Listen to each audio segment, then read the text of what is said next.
Northern California. Meltdown Comics in the Nerd Melt Theater. Harmontown is now in session.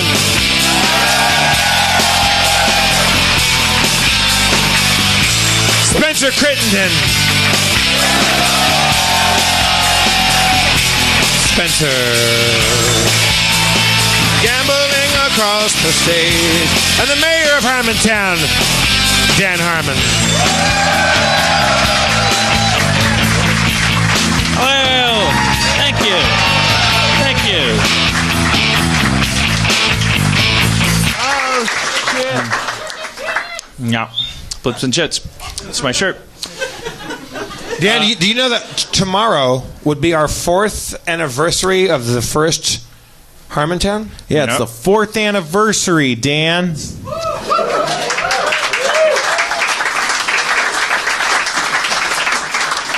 How do we keep it so fresh after all these years? Just, yeah, no, I have no idea. I don't know. It's going to be a bad show. I'm not, And I've been having a very relaxing weekend, and you know how it gets. Your energy flags a little bit. You start playing your cookies and like that fucking Transformers game you're playing, Transformers Earth Wars. It's Clash of Clans with Transformers.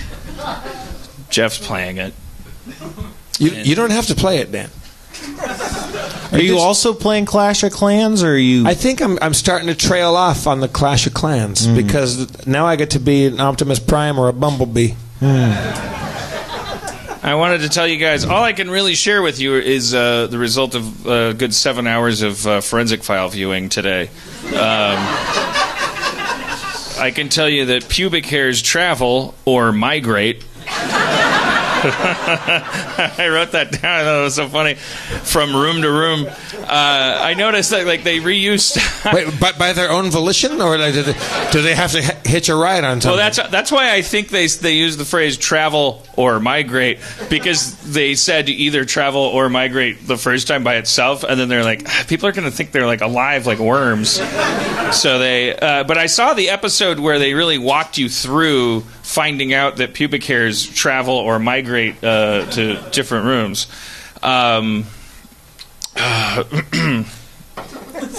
Wait, tell me more about pubic hair migration. Tell me more about your weird friend.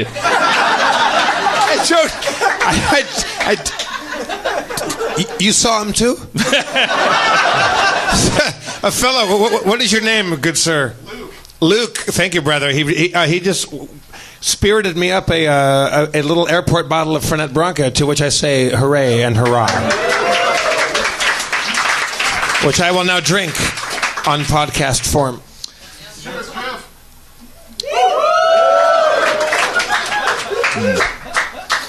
So there was a case where there are these dead children. Don't mention dead children around Jeff. There were these dead children, and they wanted to know who killed them, and there were pubic hairs, of course, everywhere. And the pubic hairs matched this guy who lived with the family. I'm not laughing at the death of the children. I'm just laughing. We don't know that. At that, it's just like the volume of forensic files that just desensitizes you, and you're kind of like that's what you're in the market for, is like desensitization. Like you keep like making these jokes about people's haircuts and stuff, and they're like crying, and there's just pubic hairs everywhere, and they were like well, fuck, well the guy lived with them, like they're like, dude, we found your pubic hairs in the kids' room, and the guy's like, so, fucking, I lived there, pubic hairs get around. He's got to be right? And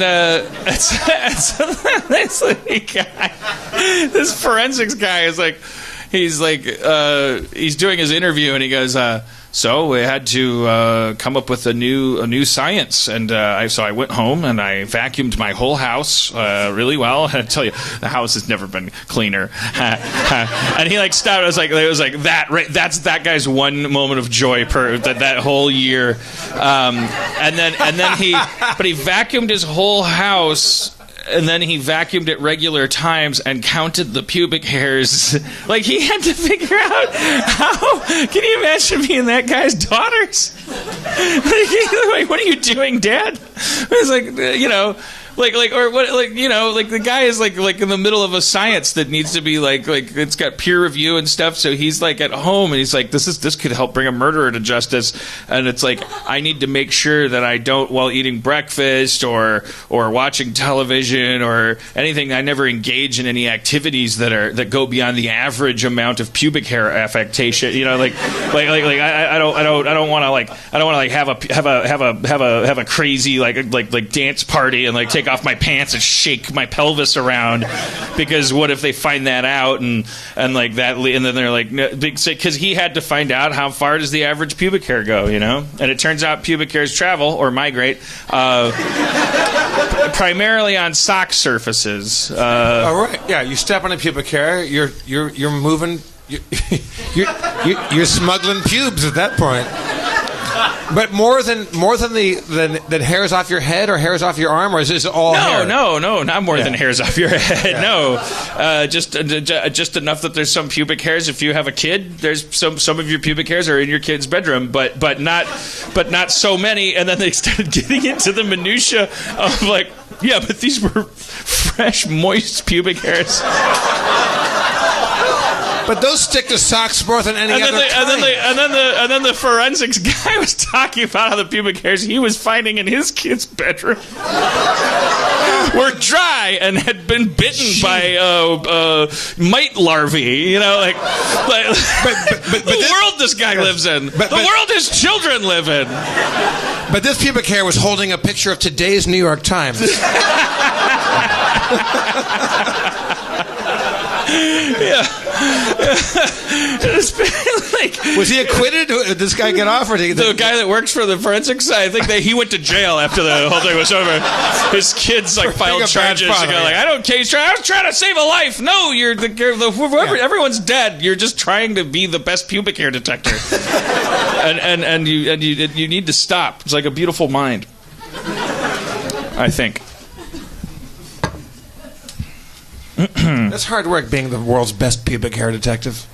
Anyways, thankless work. Oh, and I was also thinking because so while he was talking about the pubic hair migration, he was like, you saw this black and white footage of people, their heads were out of frame, but you just saw it was like a lockdown camera shot, and then just like different family members, like different aged people putting on socks and taking them off and like walking around and like just walking through frame. And and then there was another case that it was pubic hair reliant, and so they used that footage again. And Cody and I are like, oh my God, it's the pubic hair migration footage. And then they had and then also that required vacuuming, and it was like, oh, that's the same vacuum cleaner. Oh, they're cutting up and looking through the layers of the vacuum bag. So I was thinking like they must be so stoked at Forensic Files when a new murder happens and it uses all the elements of their stock footage. Their budget's cut in half. Yeah, like someone got strangled with pubic hair by a vacuum cleaner salesman. But then you get a guy that's like a producer that was about to get fired, and he starts committing pubic hair murders. Yeah, just to drive the budget down. Yeah. It's like firemen starting fires. Yeah, exactly. Yeah, the Forensics Files budget is too high. I don't know about. Well, yeah, that doesn't make any sense. He starts committing non-pubic hair murders. That's what it is. The network says, look, right. your show's on autopilot, man. Budgetarily, you've got it all knocked out. I can do it. You take the pubic hair footage, you take the bloody knife, you take the lady coming home from shopping, and you put this thing together. You say murder, and then you get an episode. And then the producer was like, "Fuck, there goes my kid's pool." Right. And then he So he was building his kid his own pool. So he removes all of his pubic hair and becomes the alopecia strangler.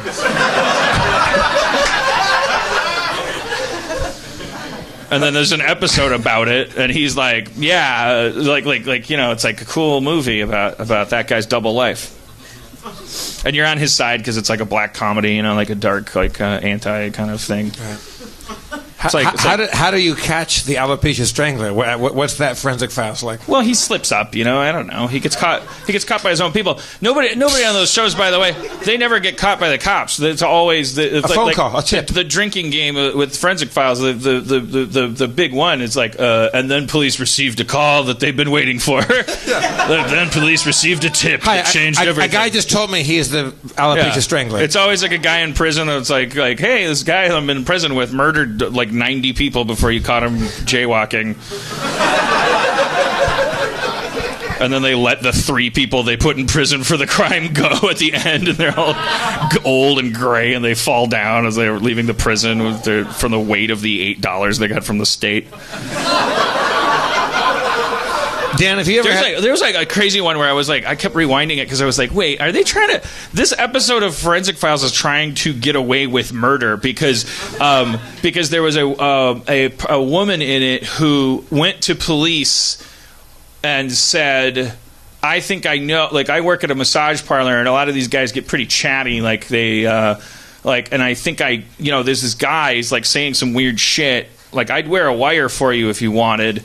And they were like, no, that's too dangerous. And then she called him later and was like, that guy just confessed I should have been wearing a wire. And they're like, okay, well, now record him and get him to do it again. And she tried and it didn't work. And then the guy came and stabbed her after work. What? And I was like, oh, so rewind it to when she was like that's why they made that big weird deal about how she came to them. It was like, we told her it was too dangerous. Like, no, you didn't. You fucking jumped on it and made her some amateur sleuth or whatever, man. So it was like, come on, man. Forensic Files, not Forensic Files, the police involved. Forensic Files, I'm sure they killed people too. You know, if it made the difference between them getting to do more Forensic Files and getting canceled, that they'd kill somebody. If that show tells you one thing, man, it's inside all of us. You release the beast. We watched the Purge movies this weekend. All two of the ones available at home. Purge 2 definitely better than Purge 1. That's a lot like turds with peanuts in them are better than regular turds. Just because I don't know what you're measuring by peanuts, it's gross. It's gross. It's a gross image. You don't want to think about it, but technically speaking, Spencer, if you had to choose between turds or turds with peanuts, what are you taking? Are people swallowing these peanuts whole? How does that work? You got to chew those peanuts. Yeah. How would you tell the difference between any other thing that was in your poop?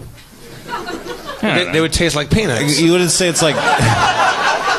It's just one of those things. It's like corn. Corn, the cellulose, it doesn't digest. Corn is different than peanuts, man. That's what I'm saying. Whatever. I didn't get a lot of sleep.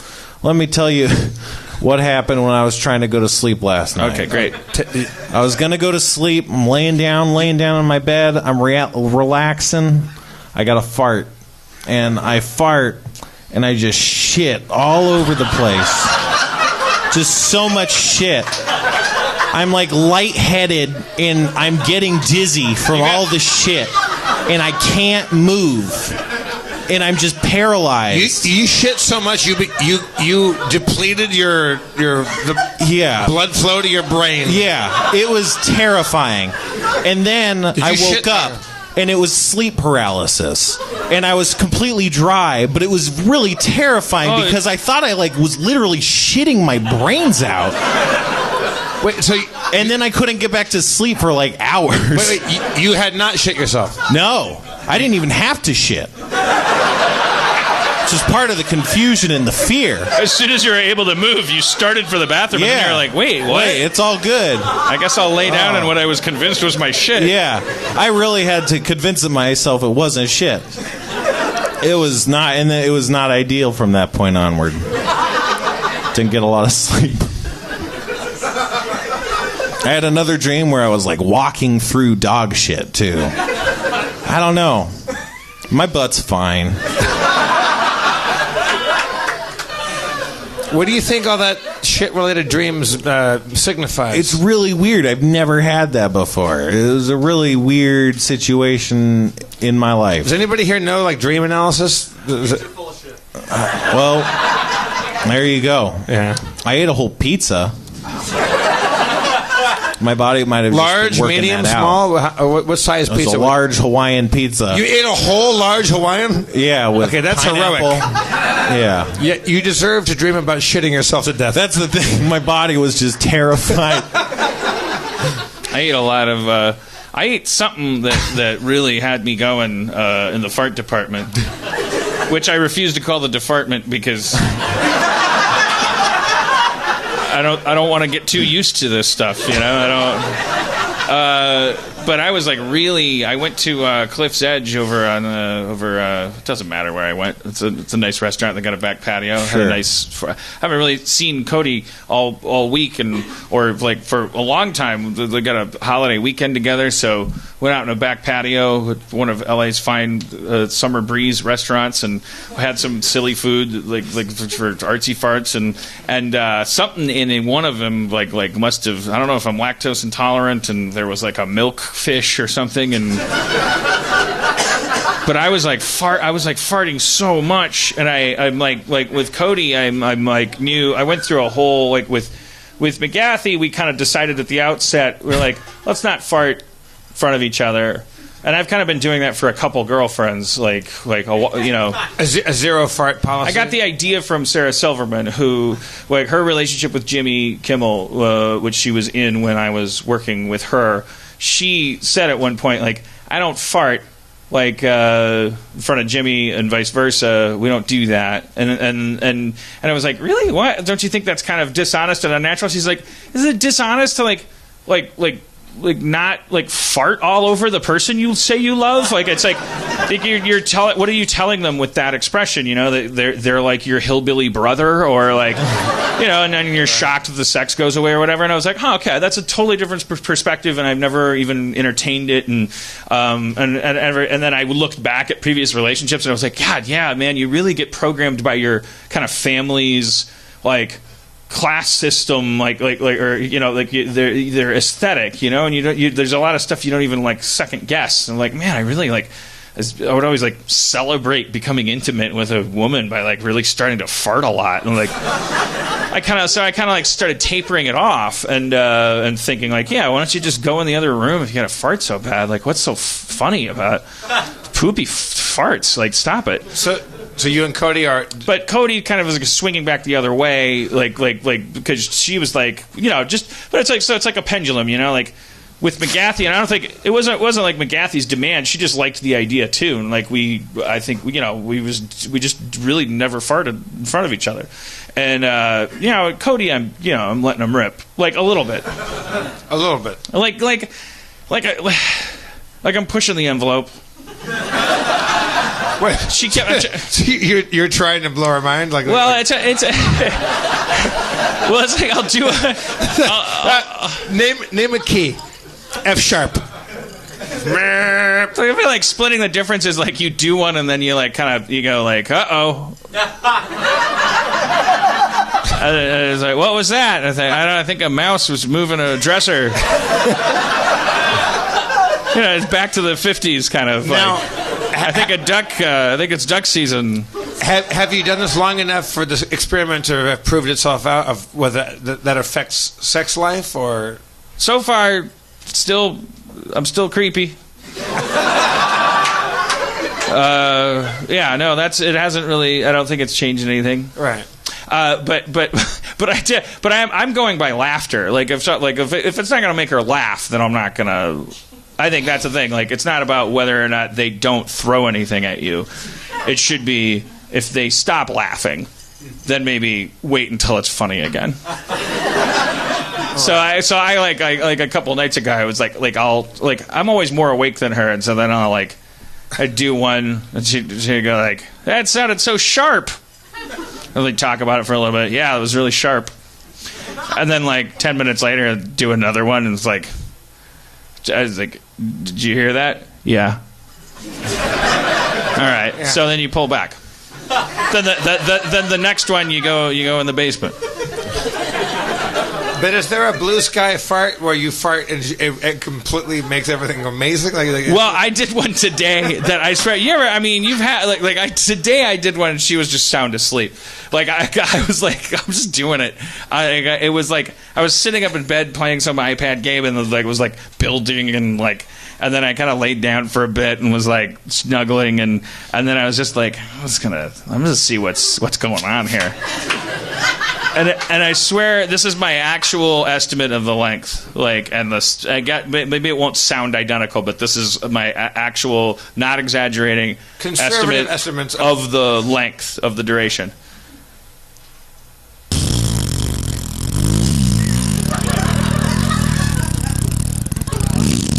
Whoa! What? No. Yeah. No.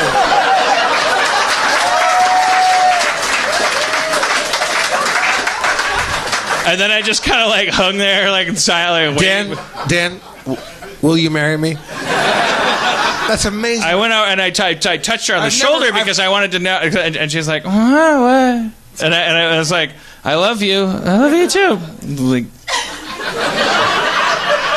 So she didn't hear it. Stockholm Syndrome. That's an amazing fart. There was a guy on Forensic Files who pronounced the word personality personatally. People out there are so crazy with their crazy hair. There should be a and it's also fun to watch classic Forensic Files because today we saw one where they took 25 minutes because they were so scared we wouldn't know what GPS was. They're like, but police didn't have to follow Andrew Kessinger. They didn't have to. Commercial break. And we're like, what? And then it comes back, and the whole act was like high above the earth, 30 miles in outer space, and it was like they went. There was there are 8 satellites. I mean, I learned how GPS works. I didn't need to, but they didn't know we knew what it was. They called it the Global Positioning System or GPS, and they took the first letters of each word and animated them going up into the word GPS. This was a first-time thing for them. They were explaining how they were using it to catch a that killer. Sounds like slow news day for them. Again. By the way, if you ever kill a little girl, and the cops say to you, and we're not saying you should. We're not saying. No, I'm not saying you should. But here's a pitfall. Here's a way the police are going to abuse their power. Here's 3 nevers. Here's 3 nevers on killing little girls. If they come to you and they say they go look, congratulations, we know you killed that little girl, and you got away with it for now. But you know that grave's too shallow. You know animals are going to dig it up. And then it's just a matter of time. Don't go drive to the shallow grave. Dig it up. Take the body. Put it in your trunk. Rub the fibers around. Drive it to another place. Dig a big, deep grave. Put it in. Cover it up. Put a flower on it. And then come back home and measure twice. Cut once. Yeah. You know. There's a good chance the cops aren't busting out that shallow grave's gonna give your kid's body to the dingoes soon. They're not leaning on that until they're desperate. So take 3 years, then go change that body. I think part of the fun of killing children is riding that wave of how shallow should I make this grave just for the fucking action. It's true. Just for the fucking adrenaline. Yeah. 6 feet, no. How about 3 and a half? You're thinking oh, Jeff, that's crazy. Why would you kill a kid just for the thrill? And we're not saying kill kids. What we're saying is if you do, you're not doing it to become senator. You're not doing it to make money. You're doing it. I mean, so if you're gonna do it, they say do it to ride the edge. Ride that edge. Bury that kid 6 inches underneath some boots. It's Point Break. Fear causes hesitation. Hesitation causes your worst fears to come true. I'm saying bury a kid just 3 inches. And hey, while we're at it, same topic, kind of related. If you're running for president and you're a fascist, look, go ahead. Use the original artwork from the meme. like with the anti-Semitic Star of David on the thing. Did you see the thing? I missed the whole thing, but there was a thing. Trump did another meme, like the last one. He just finds him, and then he's like indisputably like. He has no help with his Twitter account. He has no staff. I have to say, I think he does. I think this is all. It can't be that unpremeditated. Well, there's a scary thing because you read sometimes articles about his strategy about how he tests stuff. He uses the internet to test stuff. So if that were true. What if there were multiple tiers to his testing? So, like, what if he did have people, like, posting crazy, like, anti-Semitic, like, racist shit into, like, super right-wing, like, message boards, seeing how it played with the Hustler magazine crowd, then, like pumping a little air into it and bumping it up subreddit by subreddit, and then all of a sudden he throws it out there, and everyone's like, these statistics are all wrong about black people in crime, and he's like, oh, sorry about that. Like, I know this won't blow up in my face because it's been like built up on like layers of sediment. I don't know, but whatever the case is, he tweeted a meme. It was like historic Hillary, and then like whatever. She's made history, and then there was her head cut out, not cut off, cut out, like, and there was like over just a big pile of money. It was just money in the background, and then there was a big red Star of David. No matter how you slice it, just a big red Star of David, and inside the Star of David it said, most corrupt ever. Yeah, something like that. Most corrupt candidate ever. Something like that. It was like the 20% more beef kind of like starburst thing. The star was a Star of David, and. And then people were like, "What the fuck? Like, holy shit!" And then they deleted that and like switched it, and it was a red circle. And then everyone was like, "You can still see 2 of the 6 points from the star underneath peeking out from under the red circle." I don't know. As I overheard a lady say in a candle store once, amaze-a-balls. Amaze-a-balls. Amaze-a-balls. I guess she's only seen it in print, the word. Amaze-a-balls. She thought it was Italian. She had what you'd call personality. So, yeah, well, what those 2 things lead. So if you're going to kill a little girl, bury her shallow. If you're going to run for president and be a Nazi, to have Hitler's speeches next to your bed and fucking start tweeting those anti-Semitic tweets. There's no other reason to become president as a fascist other than to see if we can get this started again. Britain's ready. Let's get the Wayback Machine going. 1932. That's when we start making money, by the way. Who does? America during fucking big ass wars because we've gotten so good at manufacturing. No, but that presumes that we're like the non-interventionist country that scores after the war has already run its course. No, isolationist America during World War II, fucking cha-ching. Yeah, but we're not isolationists anymore at all. We're gonna be. We're building a wall.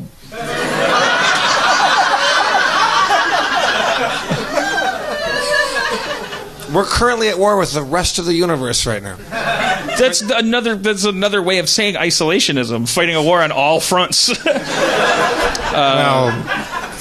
Rethink that sentence. Why am I on trial? There's a Nazi running for president. Focus on him. He's not a Nazi. He's not Hitler. He's Mussolini. He's a blowhard asshole. A regular segment on this show is Jeff's surprisingly pro-Hitler thoughts. Pro-Hitler. I'm saying, look, he had some good ideas. Hear him out. Listen to him. No, as Proops points out on one of his podcasts, Smartest Man in the World, it's like Hitler had a plan.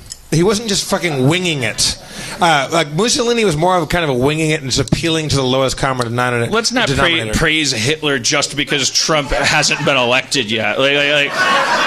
I'm sure Trump can fucking come up with a plan. Like it's hopefully in a post-Hitler world we're getting a little bit in the way. Like there's more people going and there's more internet. We're going like, are you about to be a Hitler? And he's like, no, I'm huge. Saying that Trump is a low-level Hitler is not praising Hitler. It's not.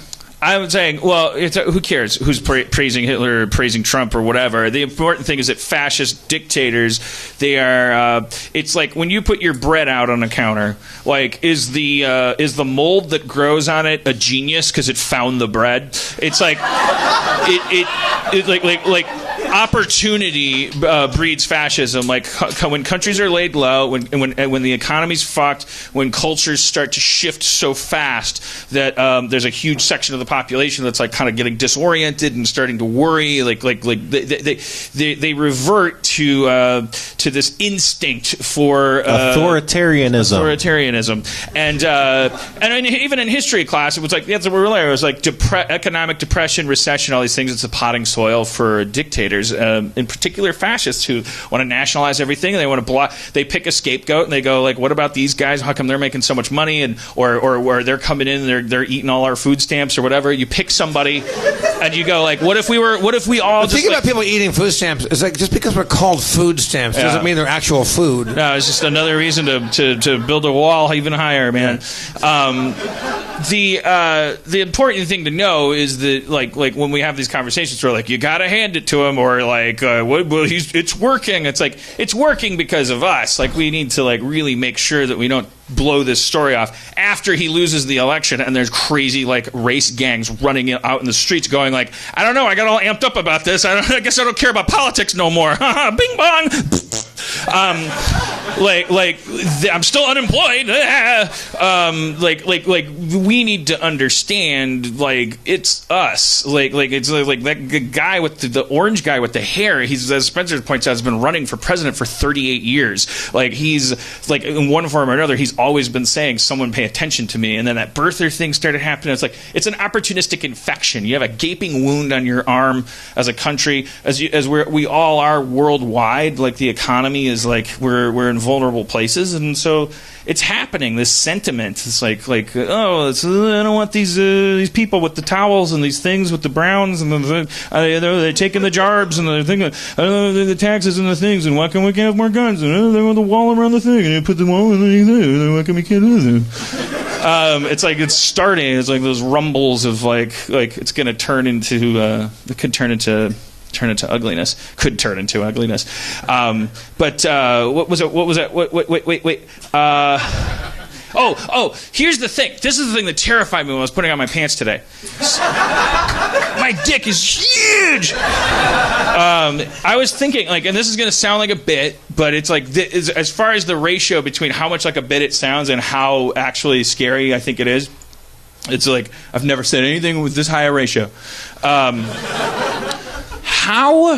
not even sure how to phrase the question.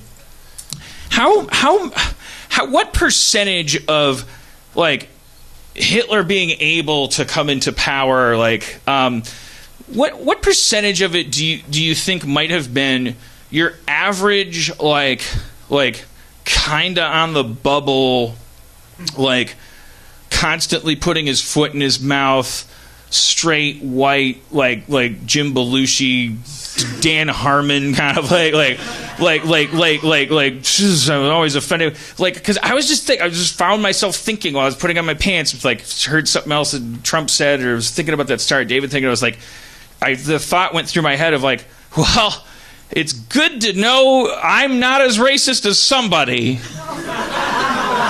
You know, like it's good to know I'm not the biggest fucking doofus in the world. Yeah. And I was like I'm back. Like in the 90s, being feminist, for instance, was as easy as expecting more from women. It changed over the years. Was like you were like, you go, girl. That was like a fucking like, you were like, yeah, you can do it. It was like things change, and then you get I wonder how many people are like with the Trump phenomenon. I wonder if that was something that could happen in like Germany, like back in those days where people were like, oh, finally somebody that makes me sound like I like Jews. Yeah, all of a sudden, Finally my daughter will stop rolling her eyes at everything I say at the dinner table. You know, I was like, I had this shudder. I was like, wait, is that the fucking tyranny? Is that what it is? Is that the wildfire that catches fire and burns up King's Landing? Like, it's the actual, just like, it's the oxygen, it's the styrofoam peanuts, it's the shit that coats the film in Inglourious Bastards. It's the actual accelerant isn't like the fucking like hard. It takes work to be a fucking redneck stump humping fucking like active like racist where you're like, I'm gonna hit you with a stick because of your color. Like, geez, that guy is committed. What about the fucking mob around that person that's like I know that's bad and I want to be liked. I know that's bad and I don't want to be a bad person. I don't know. Like what is the phenomenon that might happen? You know, like we have to be on guard against that, because like I just like feel that in my soul. Like there's these things eating away at the edges where I'm like, why am I trying so hard? Why do I try? Why you know? And it's like there's important answers to those questions we all have to ask. So when you put on your pants next time, please join me at these heights of thought. Just asking the specific question. I just want to recap the question. How many people in pre-Nazi Germany do you think were a little bit like that became Hitler supporters, were anti-Hitler in their conversation, but then in some weird caloric valve part of them were like, they were like, oh, that guy's a goofball. He'll take all the pressure off me. You know, at that time, there was a lot of parties vying for power, and the Weimar Republic was falling to pieces, and there was all these provisional... There were so many parties vying for power that they had to call it the Weimar Republic. Because they were like, vying is like... All right, keep going. I'm sorry. Schwab hasn't been here in like... But there was a bunch of asshole meathead bully thugs that were running around with brown shirts on and kicking everybody's ass and blaming the economy, because the economy was fucked. There was this giant depression going on, and they're blaming it all on foreigners, which is what you see going on all over Europe, also here. And then at some point, I think like when this certain really radical party starts saying like, we'll kick your ass if you don't agree with us that Jews are the problem and all this shit, and like really extreme stuff, I think a lot of people are like, look, I would just like the economy to get back on track, and we'll start following anybody that really has answers to getting the economy going, which is all baloney. It's all complete bullshit. It's not as simple as immigration, like or leaving the EU. It's like it's crazy talk. But I think that people want simple answers when the economy is fucked and they're working class people, and they will listen to lunatic billionaires who say like, I'm on your side. They're not fucking on your side. They have nothing to do with you. They don't even know who you are. Also, everything they're saying, it makes no sense at all. The answer is, will average people start becoming okay with radical ideas?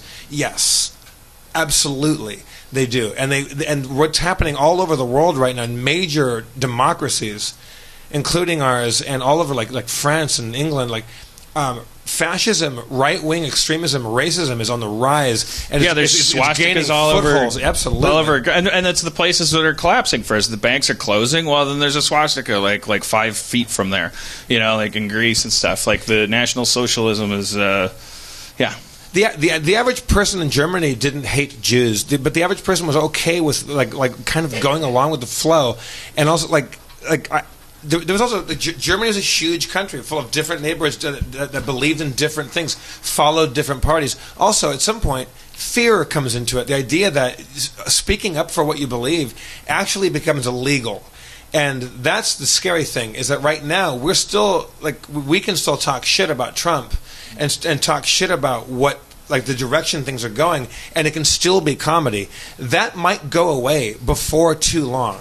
Like that's the real danger, is that it's actually illegal. Certainly, if you're out in the fringe and you're, for instance, painting, I don't know if that would, that lady who was painting Trump with a little dick or whatever, and some guy runs up, public enemy number one.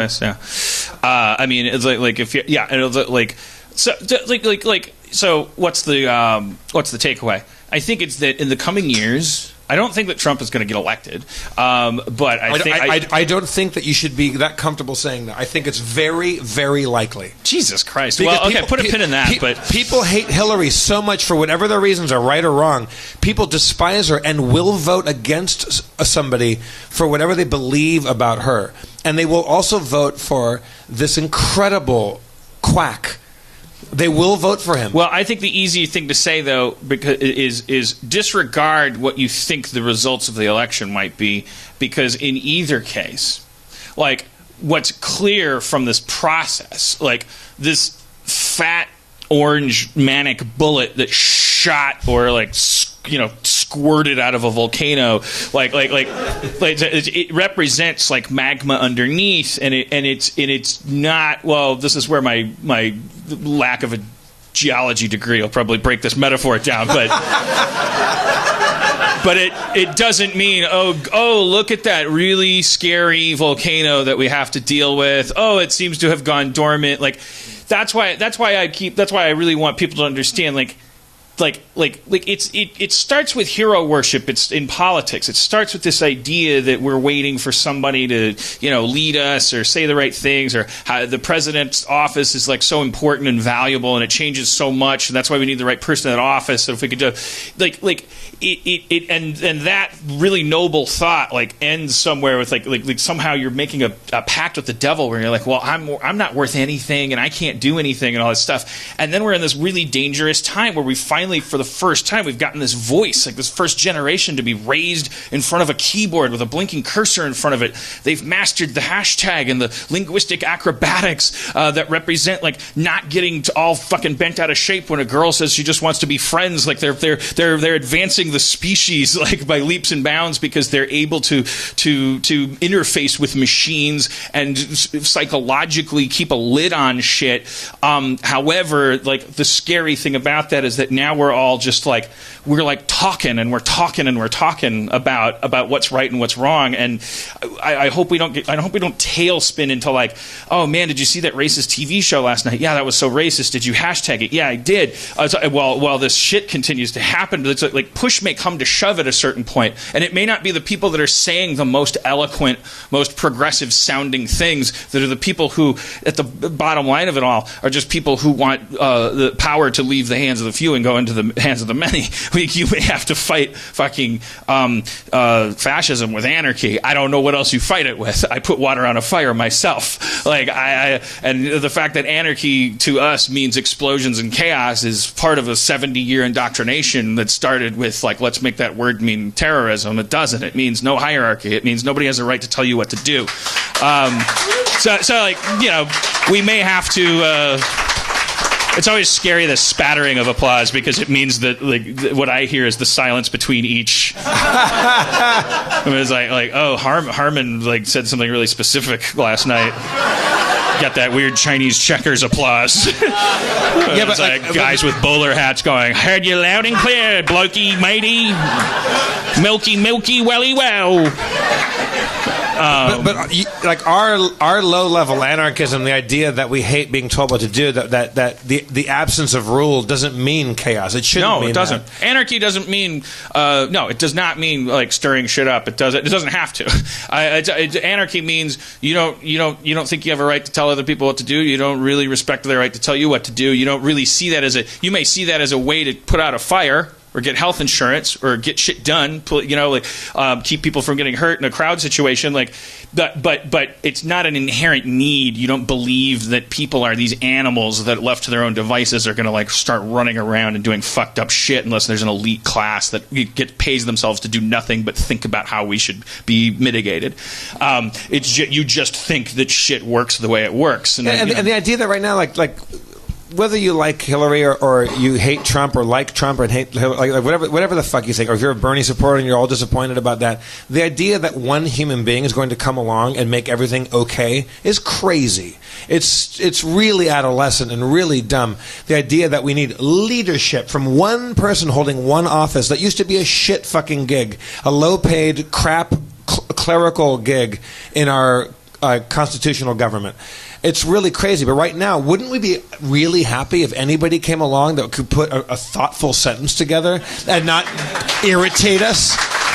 That's the danger of what's going on right now with this. It's going to be Hillary and Trump, and we're going to just go like, oh, I just wish somebody could talk, and I would like to hear them finish the goddamn thought.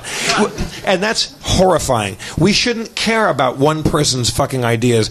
There should be a gigantic consortium of people getting together. Communities should fucking operate together. Families should operate together. Well, we have the tools to do it right now, and like this is a generation that's actively they're figuring out how to do that stuff. And I think that the next step, maybe it's not even thinking like waiting for some prophet to arise and like switch things. It's like it actually is just like, oh shit, we got these apps, we got this internet, we got it going. We can think and act locally, and we can give unto Caesar what is Caesar's. Because just instead of just letting we just came off. But I think all we're doing right now is voting for the next best Caesar. Everybody is like I know, but we don't. We could. There are some people in this audience that watch The Voice and American Idol, but they also watched Community. They can. Dan, that's not true. It means that you can say, like, when I'm interested in who's going to be the best singer in this season of the Best Singer show, I don't necessarily have to let that thought process trickle down into how I pass the salt to my friend over dinner. I don't have to, when they go, could you pass me the salt? I go, I don't know. How good are you at asking for passing the salt? Those glasses don't look good on you. I think that smart look is stupid. Why don't you take them off and ask for the salt? All right, now give me a high C. I'd like the salt there. Now that's what I'm talking about. Now you've earned my salt because I watch American Idol. No, you can watch American Idol and you can go, that's for that. You can elect a president and go, that's a person that if a Supreme Court justice dies, they have the power to there are certain things that are important that we're voting for these people for, but it doesn't have anything to do with whether your street has potholes on it and all that shit. I'm old and I'm busy, so good luck.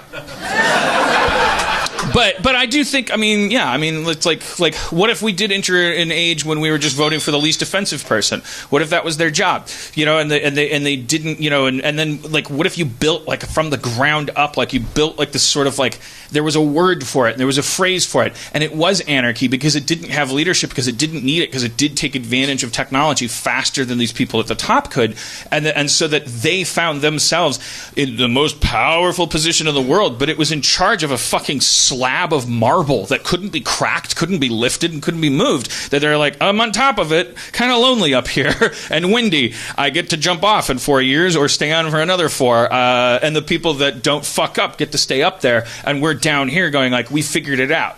It has to do with on a molecular level going I think our biggest challenge right now is we've been so stoked about how much cleaning needs to be done around the apartment that you ever get one of those tantrums where you're like, fuck all this shit, fuck it, shit. It's you're just throwing away Bibles and new pens, and money. I'm going to take a fistful of pennies, and you're fucking pennies, fucking pennies.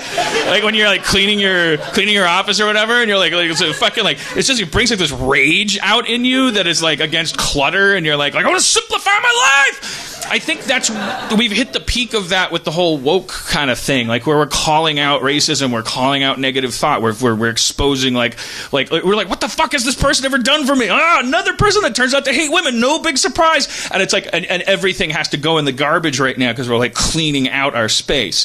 But we are going to have to get to a point where if that space is going to be of any use, we're going to have to be well, not everything that goes in this room needs to be the Mona Lisa, because this isn't a museum. This is an office or a living room or a parlor. My friend has some regressive thoughts about women. He hasn't scratched that off on his bingo card yet. He's really, really super amazing about race. He really hates women. I'm not gonna just record him over lunch and then post it on Facebook and expose him as a thing. I'm gonna actually work with him and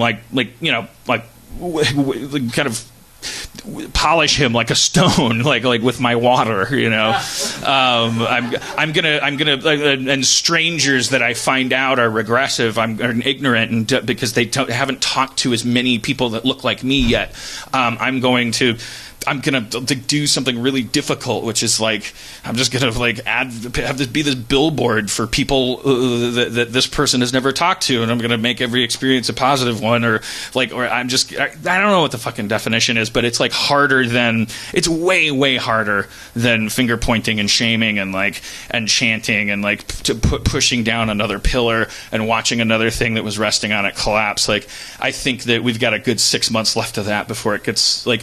Aren't we just, when the guy running, like one of the two people running is just like this turd person, like he's not going to do anything with that rubble. Like, he's not going to like go, thank you very much, and now I'm going to take that and we're going to build a big monument to women with it. Like, he's not going. He's going to go like, let's make missiles with this rubble.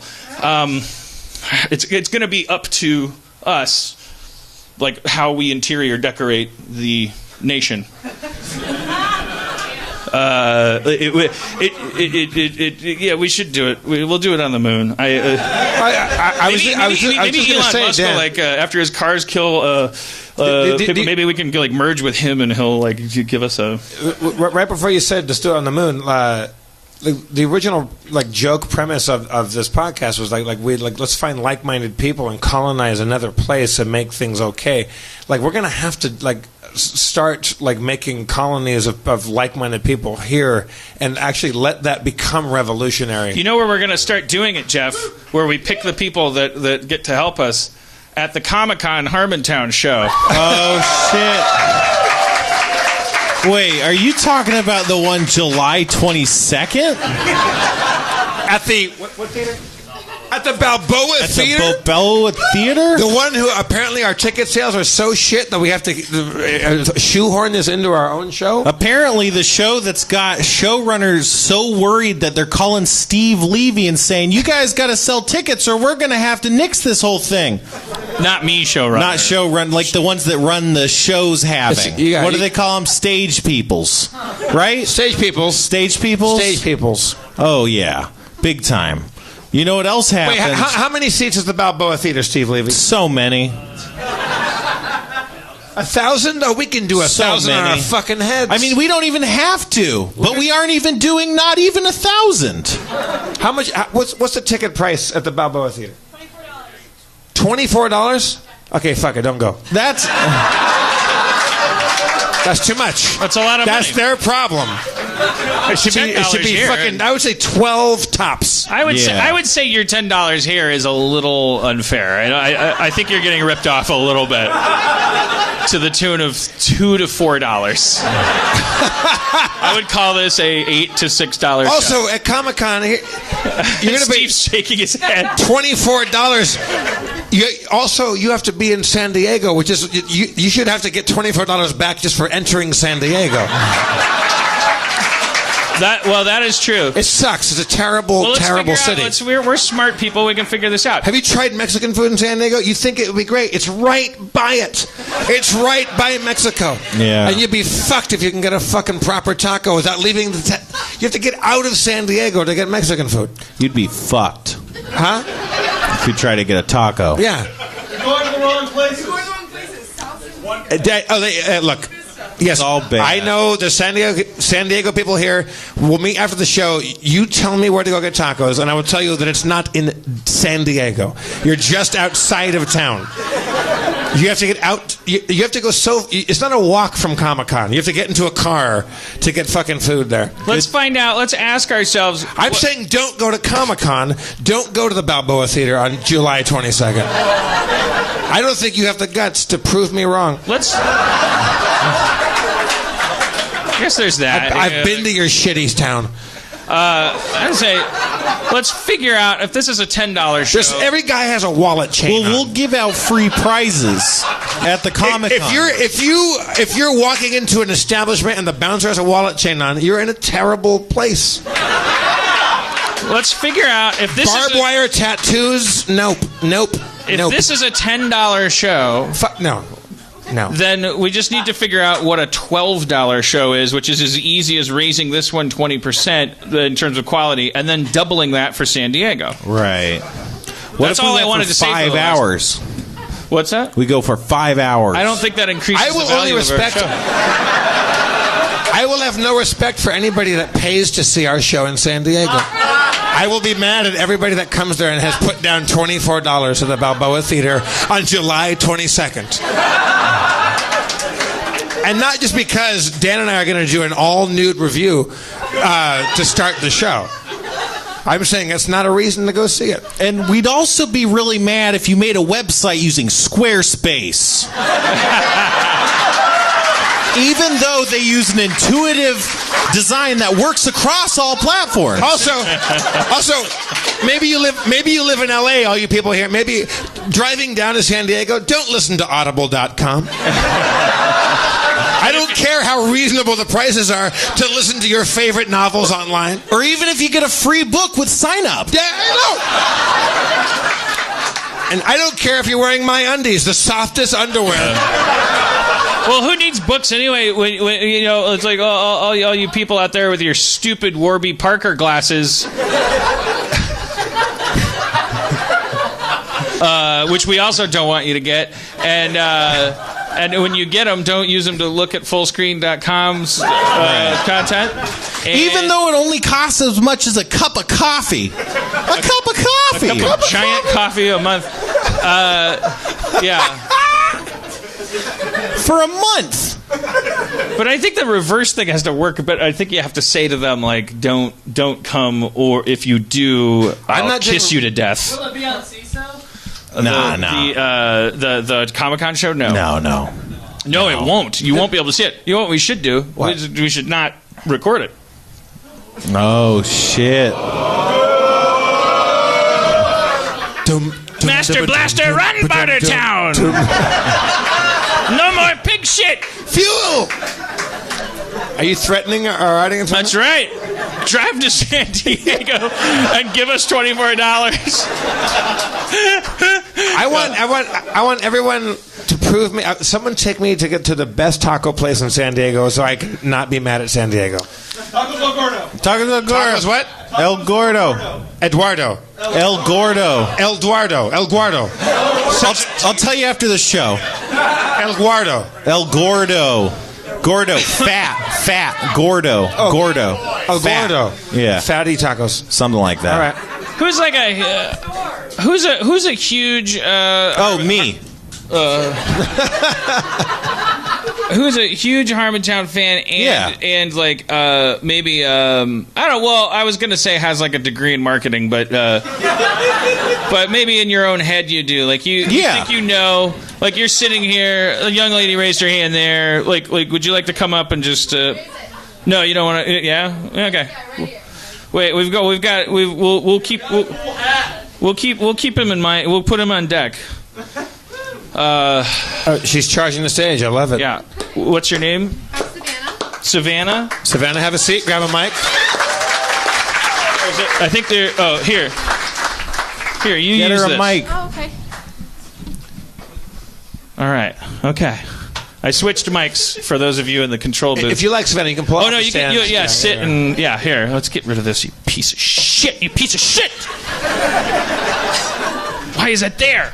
It's made of pennies. Did you ever throw away pennies when you're cleaning your office or your room or something? I can't be bothered to like organize things, so I just throw it all in a bag. Do you ever throw away books? Yeah, a couple You times. feel guilty, right? Like it's like knowledge, and it's like. Especially if I like paid for them for school, I just like. But even there's if so you much didn't, anger. what is that guilt we feel about throwing away books? I don't throw away books. Well, because I would feel too guilty about it. okay. Well, what is that guilt? What is it?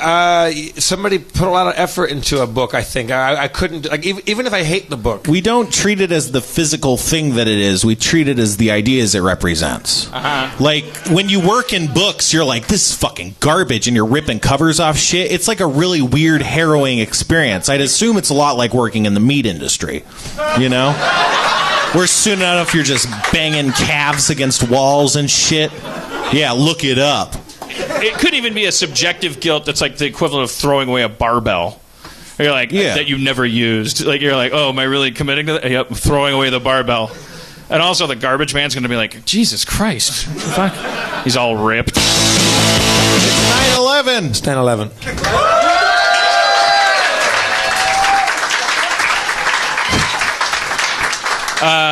Savannah? Yes, like Savannah. Like the biome? Yes, exactly like the biome, but with only one N. So the biome, but with one N. Savannah? Savannah, yeah. Where apes supposedly started walking upright to see over the tall grass and then to free their hands for tool use. But Wow. not true, the Savannah theory. Okay. Wiped off the charts in 1995 by virtue of finding a new semi-human that had nutrients in its bones that could not have been the result of eating food on the Savannah. So we're living in a world where we don't know where humans came from. Aquatic ape. All right. So, but I'm sure it's a beautiful name. So what do you think? You're a big Harmontown fan, and you're thinking like, when you apply your mind to how we could get people to show up to the Balboa Theater on Friday. Oh, yeah, you didn't know I was going to twist it to that? No, I didn't. Oh, okay. No. Well, what did you think I was going to ask? I don't know. I thought maybe you had a theory or something. I didn't know. My Well, what's boyfriend your just told me to favorite? raise What's my your hand. favorite aspect of Harmontown? The prizes. The cash giveaways. The prizes and free alcohol. Yeah. Yeah. Would you want a drink? Is that No, what you're saying? actually, I'm okay. Thank you. I'm driving. No, but it's, like Have a drink, Savannah.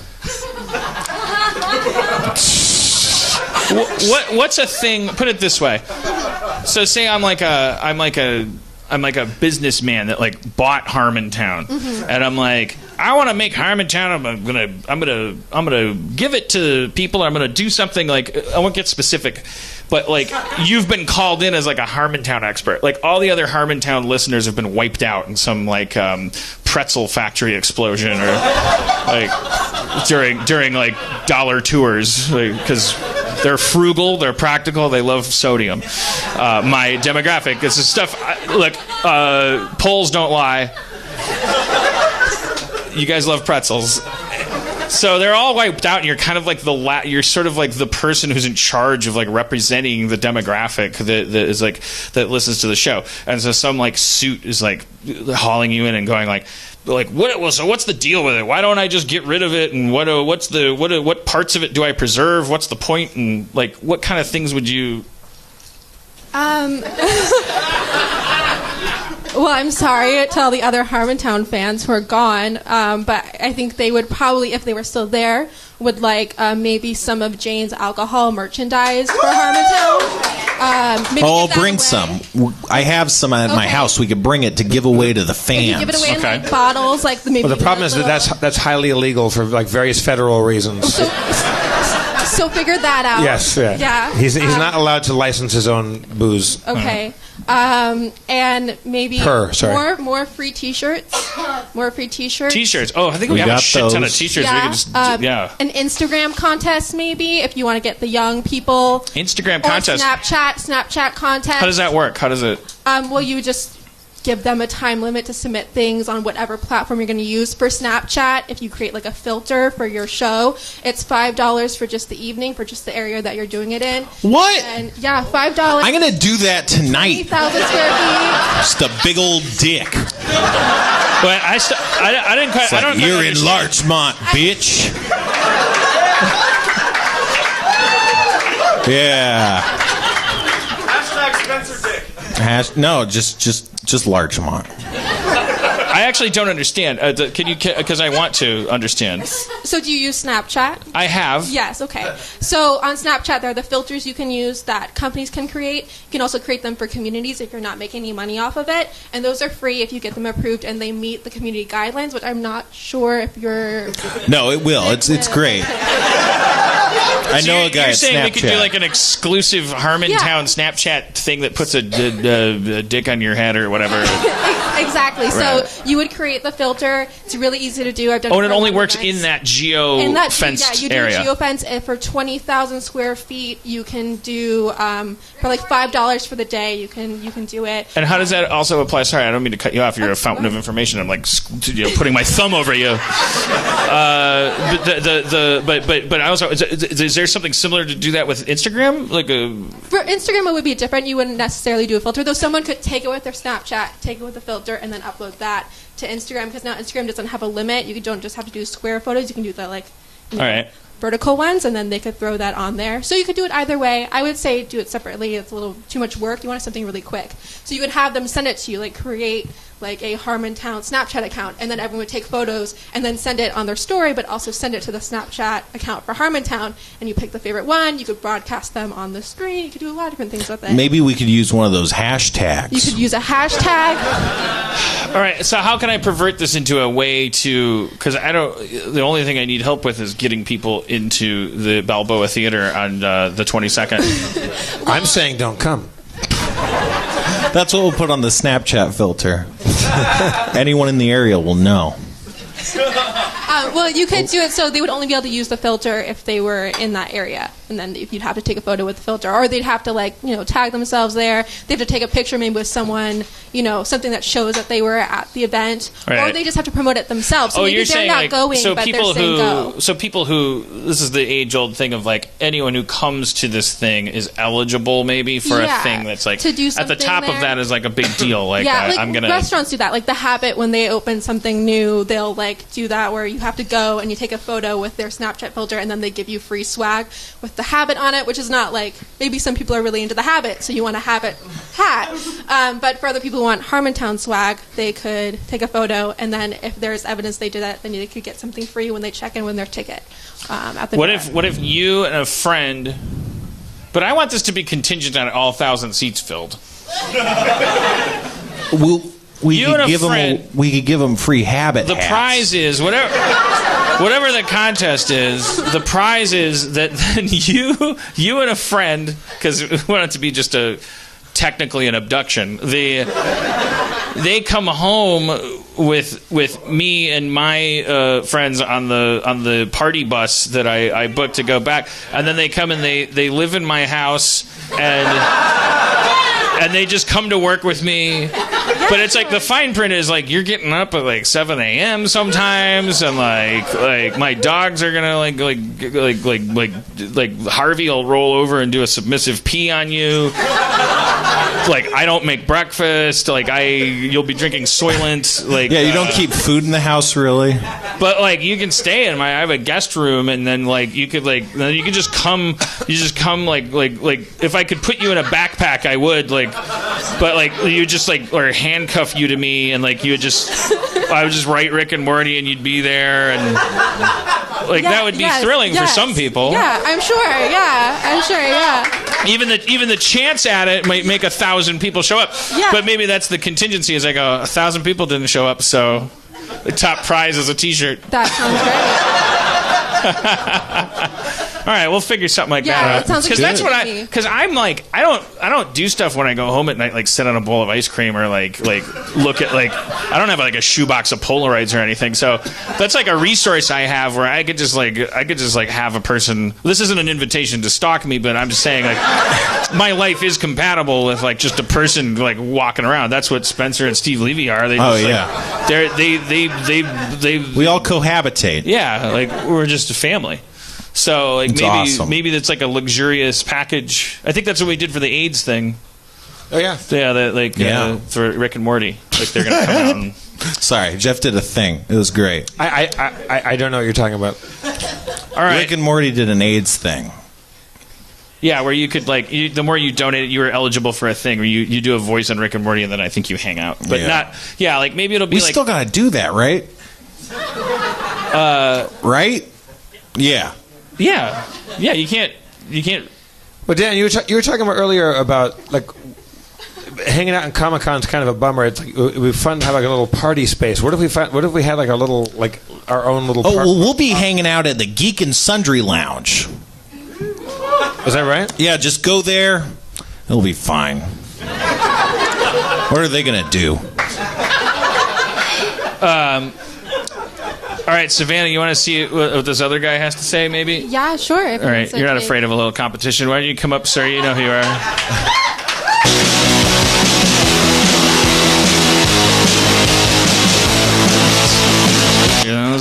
Check your mic. Hello, sir. Are you Luke? I'm Zach. Zach. Yeah. Wait, did you bring me the booze? No. No, that was Luke. He looks like me though. That was another guy that was bald with a beard. You're crazy. All right. There are many of us here tonight. Oh yeah. I'm among my people. And it's just it's to beat the heat. You're not a neo-Nazi. I'm certainly not. He's got one of those Hillary stars on his shirt. That's what, sorry, I didn't hear that. Yeah. Oh, Stars of David on your shirt. They're Chicago stars. Yeah, that they actually do look more like. It's fine. I don't like the placement though, because they're like right by. What are we doing? So we're getting to know Zach, and we're welcoming him and not terrorizing him. I want to, now that I know that. All right. Well, I'll fill you in more carefully. Jesus Christ! I know. So the tail wags the dog around here. Like this? He's in a good mood, I think. Yeah. What's he really like? Are you guys comfortable? We want you to feel that way. As long as I'm amongst you and Dan and Jeff, I'm comfortable. Zach, Well, that's not very often in your life, apparently. Savannah. Nice to meet you. Savannah with one N. Zach, what were you going to say? You said, because I'm curious, because I said I made the dumb Nazi joke about your shaved head. For those who are listening, he has a shaved head, and you said it's not to beat the heat, and you didn't finish. What is it? It's just simply because I don't want to have a receding hairline, and I've got like a little bald spot back here. I'm actually I'm about 3 days past the last time I shaved my head, so you can start to see it a little bit. And Where do you do? How do you? What, do you go? Do you go to a barber, or do you just do it yourself now? No, I just put shaving cream on, and So I got one of those like Mach 17 blade. Oh, really? Do you bick it like? Yeah. That seems like a tremendous effort. I It's not really. It's really easy and very, I just very can't even satisfying. begin to imagine what every fucking conceivable It's not a row? straight razor. No, I'm holding like a Bic, like a. But no, not one of the I've got like the Mach or Gillette something that it's got like a rotating ball that has a bunch. A Phantasm 2000. Yes, it is a Phantasm. Boy. First, the first metal ball comes in and terrorizes your soul. The second ball kidnaps your body, fills it with formaldehyde, and fuck it. Yeah. How many of those balls were there? I just remember 3. There were 3 of them. There were 3. I only ever saw Phantasm 2, which was fucked up. I thought I was going to a movie theater. I was a kid, and it was a rated R movie, and I was with adults, meaning like my brother's friends, and like I didn't know the word phantasm. I was confusing it with Fantasia. Oh. And so I was like, why are we going to see movie. Phantasm 2? Who cares what happened to those broomsticks? Clearly the lesson was don't play with magic when the wizard's gone. I think that lesson is like learned. And I was like, what the hell's going on? But I just want to fit in. And then it was a fucking crazy, really cool horror movie. Phantasm 2. Imagine if the tall man had the outfit that Mickey was wearing with the hat. It would have been even better. How is that? What are the rules there? Well, you just put on a fucking hat, and all of a sudden you can make animated golems and shit out of brooms. He had a book, I think a spell book. He just touched. Oh wait, maybe he did. All right, that tracks. I always thought that was like high level magic he was tapping into. It was hard to believe. It was pretty. I mean, he made an army of self-replicating broom men. Yeah, that is crazy. But then he gets more than he bargained for at some point, right? Oh, an army of self-replicating broom men. Yeah. That's what magic does. It's always more than what you bargain for. That's what it says on the cover of that book. Yeah. All right, so what are your thoughts about and listen, bonus points for if you have thought about taking it into the Balboa specificity. How do I move asses into seats for July 22nd? Well, I'm in advertising. I'm in digital advertising, so I design digital ads and digital digits. Yes, like digital advertising is the easiest because you're like, hey, you have 10 of them. Yeah. Why not 11? Yeah. That's all. I mean, digital advertising is essentially this. I'm so sorry. Here they are. They're all here. All 10 of them. Zach, just pretend Dan's not here. Too late. So you shave your head, but you leave the beard. Okay. Yeah. This is how I produce a jawline. Oh, okay. I know what you mean, man. If I don't have this, I look like a Muppet. Yeah.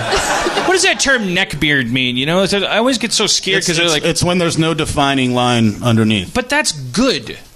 I mean, I'm not. You have made a defining line, but if you have a good, strong jawline, if you're like Jay Cutler from the Bears, who's right, who can do that and get away with it. When it's bad, it looks kind of like a mane, like you're just a fat lion.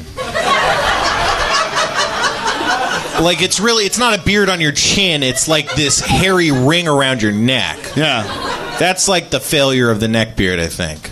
Yeah.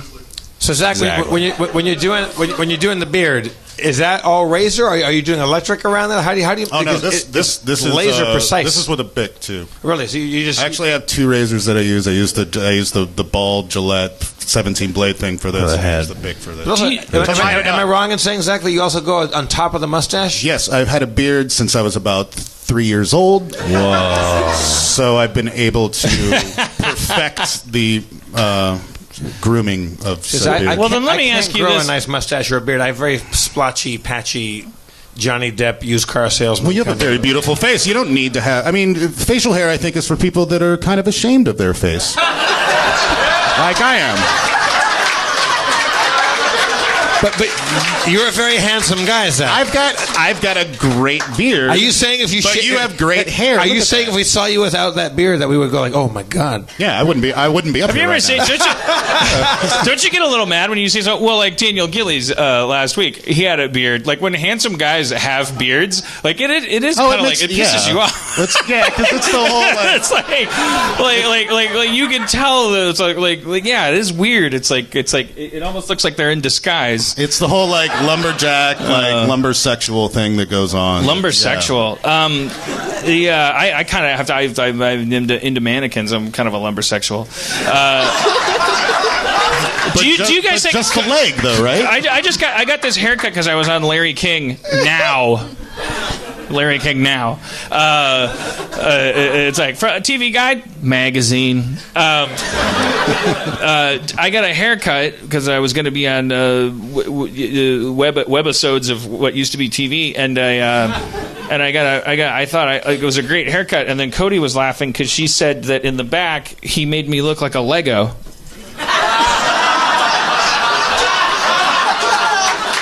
I saw that. It's a little too precise. She's like, really? She was like taking pictures of me from behind. She wanted to do a split screen with like Lego guy. I guess I looked at it and I was like, yeah, I guess I was pretty straight that he did that. But I mean, I would have never. All right. All right. So digital advertising. What do you think? What do we do to get some butts in the Balboas? My initial instinct is to think visually when advertising, and you've got three strapping young men up here that are part of the podcast. That I think we just do a shot with you guys in the same outfits that they're wearing in Now You See Me. All right. I don't think that's gonna. I mean, it is. It's a. You listen to it. Yeah, it's a podcast. This isn't like we don't have budget for like a bus stop ad. I'm gonna say like all I can think of is bribery. Like show up. That's what I'm saying. And also prizes. Promises. Like okay, so sometimes when we go abroad, we'll build a wall. Like and go like well sometimes you get sometimes the traveling shows are the drunkest of all. Like maybe what if it was like okay, I promise you, like what are some features of a show? Like I'm not gonna say I'm not gonna be drunk, but I will say I won't be blackout drunk when I take the stage, and to prove that I'll prepare bits. Like what's like a bit? If I were to do Savannah, if I were to do bits like a top 10 list, or like what kind of like what could come out of the Harmontown psyche that you think would be like a good like kind of feature that you like. Like Harmon's thoughts, or like I'm putting you on the spot. Oh no, it's okay. Well, from the Comic-Con show last year, like kind of going over some of the things you saw at Comic-Con that maybe you could, then talk about for an extended period of time. So maybe your top 10 worst moments at Comic-Con, or moments that made you cringe, or moments that really made you. I think Dan, you should dress as Poison Ivy. But that's not. I mean, they're going to be like, okay, cool, dress like Poison Ivy. I'll look that up on. If you can guarantee like guests, but maybe don't say exactly who they are, but like kind of give hints as to who they might be that are vague enough that people won't be disappointed. Yeah, that's what we do, Dan. We just say that we have an awesome guest. Have and also, Spencer and I are both gonna dress as Slave Leia. And Star Wars 8 is going to make an appearance. Curtis Armstrong. We'll text it. We'll text Curtis Armstrong. I heard him. Yeah. By the way, where is Curtis? Have we lost him forever? What's going on? Thank you, Zach. Yeah. What happened to Curtis? He said some racist shit to me in the parking lot, and I was like, "Dude, that's cool, but like, people should know you're racist." Yes. And he's like, "I don't care about my image, Dan." And I said, "Yes, you do." And he said, "No, dude." People with different colored skin from me are less people. And I was like, Curtis, if anyone could hear you saying this right now, they'd be so brokenhearted. And he said, "That's the point, baby."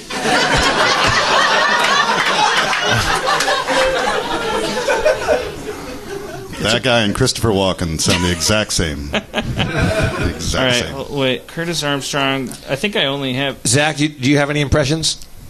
Like at a party, who can you break out as an impression? Hasn't been on the show. I mean, I can do a slight walk-in, but give me a slight walk-in. Can you give me a slight walk-in ordering breakfast? All right, well, Levy, make sure Curtis Armstrong is. Make sure we connect with him and see if he can do the show at the Balboa, and I'll pay him. Tell him he's got us over a barrel. And then if you come to the Balboa show, which you shouldn't. Guaranteed photograph and parking lot HJs. I won't. I never really do this except at this show anyway. But it's like when we go out of town, I've been entering a phase where I'm kind of like, I don't want to do the thing. So guaranteed for sure. No matter how many of you show up at the Balboa, if you paid to get in, then part of that price is you're guaranteed. We'll have to figure out where to go. Possibly, maybe they'll need the theater. But I'll do a whole line thing or figure out how you get a picture. You get a picture. It sounds presumptive. Try to understand. I'm a writer, so it sounds weird to try to sell that, because it's like it's a thing. But that would be that to me is like a basic thing. Like, oh, it's $24. We're driving to San Diego. I'm definitely going to get a photograph for sure in good lighting. Why are you shaking your head, Steve? Oh, because it's 1,000 people, and it'll take technically until Monday to do it. Well, I've done it. I've done it before. So you're gonna debut the Justice League trailer, and make a fake Justice League trailer, and oh, I could show something. Write that down. Like, maybe I could bring like a Rick and Morty clip, like in secret. Yeah. Because it's right before we drop all the Harmon Quest episodes, let's just show all the Harmon Quest episodes. It'll be after.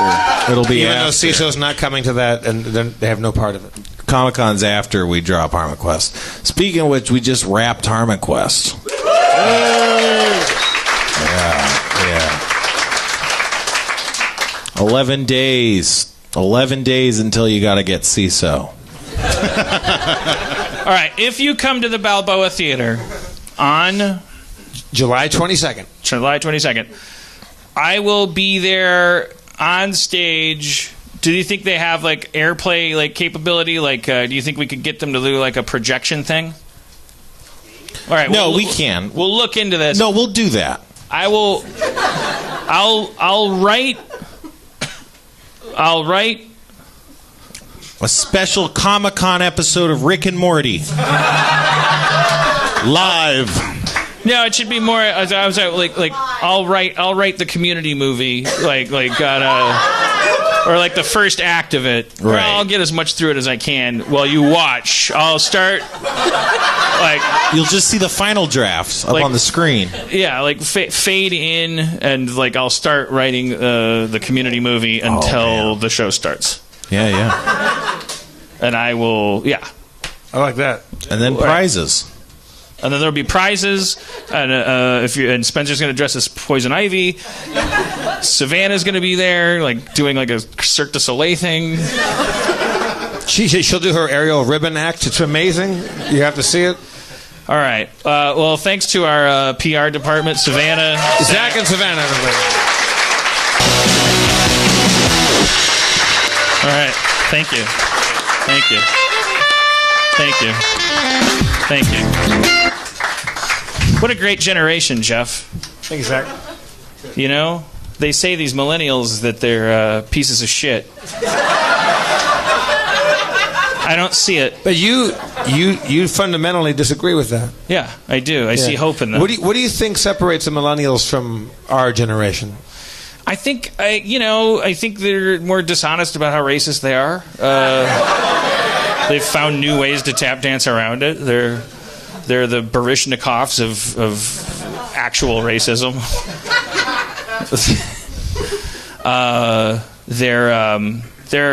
They come to the table more Apple compatible for sure. That's always good. I don't think they're worried about Y2K as much as my generation did. Do you want to come up here? Yeah. No, you can't say. Okay. All right. It's please, everybody, please welcome my coworker, John Eidson.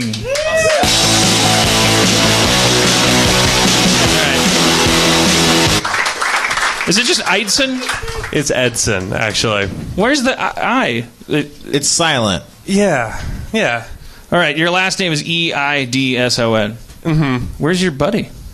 Well, he's off in Tahoe for 4th of July, so he's going to be very sad that he wasn't here. John, whose name I just learned isn't his partner's name, Nick. You're really selling that I'm a coworker here. Yeah. We sold a idea to FX called Happy City, which is going to be like it's like a Thomas the Tank Engine kind of thing, but it's like it's friends and they're hanging out. Yeah, it's a taxi and a helicopter and an ambulance and another taxi. Yeah. Yeah, and they hang out. They're millennial vehicles. I think they're sold on it already. Yeah. In the big city, Happy City, and it's hard to be in the Happy City, especially when like one of the characters, and I'm not going to spoil it. It's Tyler the taxi. You're not that happy. Oh shit! But really, we've been calling it Friends or Seinfeld without arms. Yeah. When we sold the show, I don't think we realized how hard it was going to be to write for characters that can't pick things up. You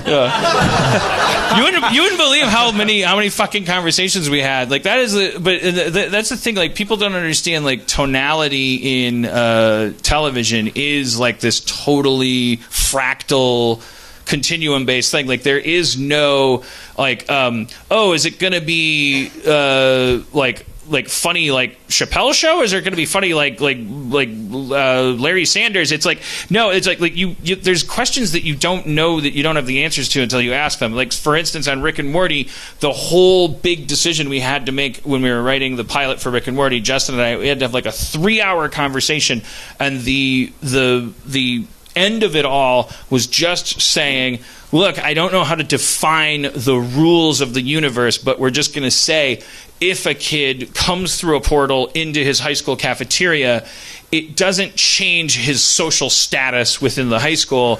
It's more like he came in on a skateboard. Like he came in through the portal, but he fell down. Like the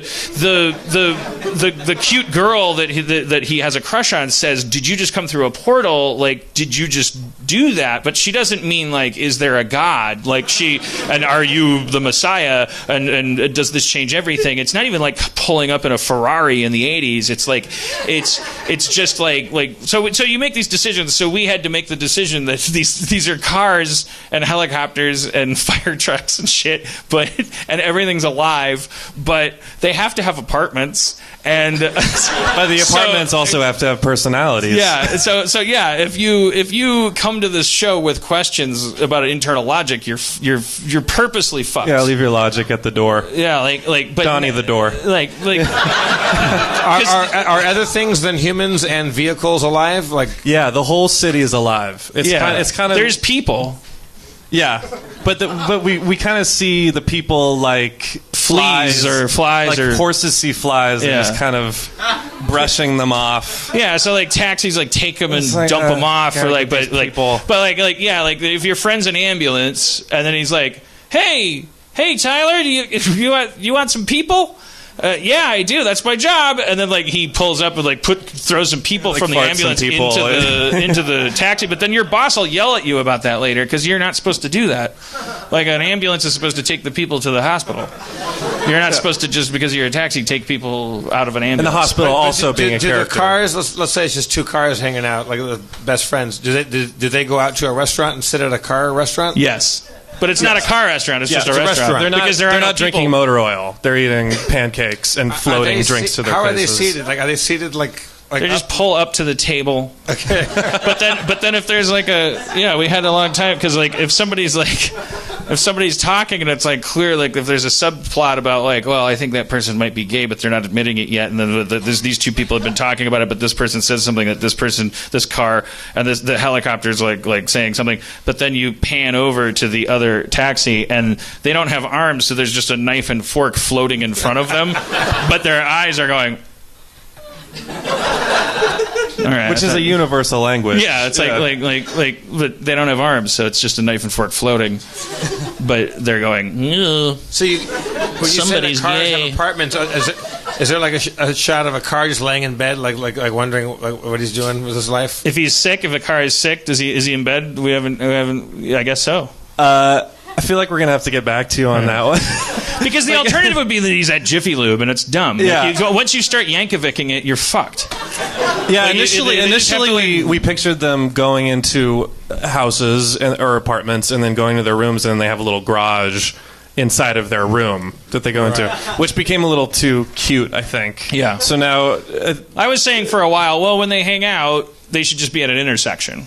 Like, yeah. But then it's like, well, how many episodes of this are we going to do, and how much of a 25-year-old's life is about cohabitation and about landlord conflict and about property value, and like, aren't they going to get texts? And like, and for a while I was like, well, maybe they don't get texts. Let's rise above it. And like, but I was like, there's no fucking way. Like, so the cars just have phones that'll just float out in front of them, and then they text each other, and they live in apartments. If the cars, let's say, like one of your main characters is a car and goes to would they go to a rock concert?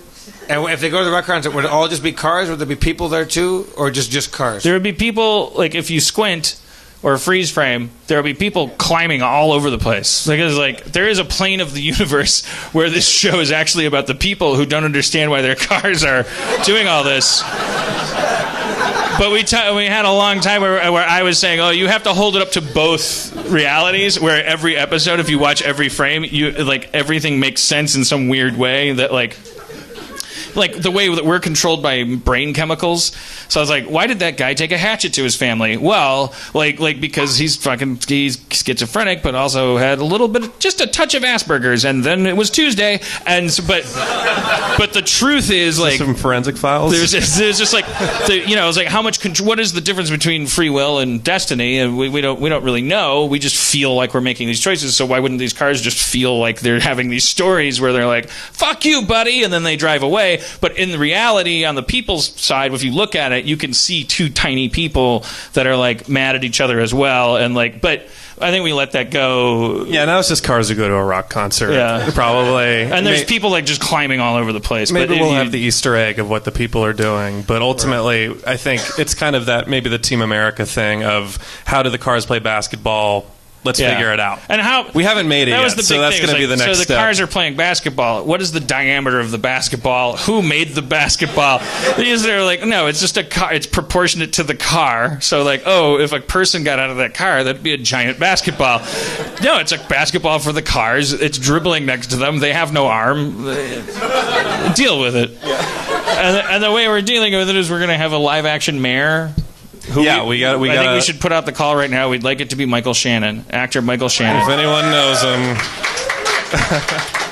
And in between scenes, we'd like to just go back to the mayor's office and have fucking freaky Michael Shannon just like intensely ask a lot of the questions that you were about to ask, and then answer them with like, I don't know, being mayor doesn't mean I'm in control, like I don't like all I know is that when two friends are jealous of a third friend, like that shit goes down. That the stories are held together by emotional, because also like, guess what? When you're watching Seinfeld, why does everybody always sit on one side of the table?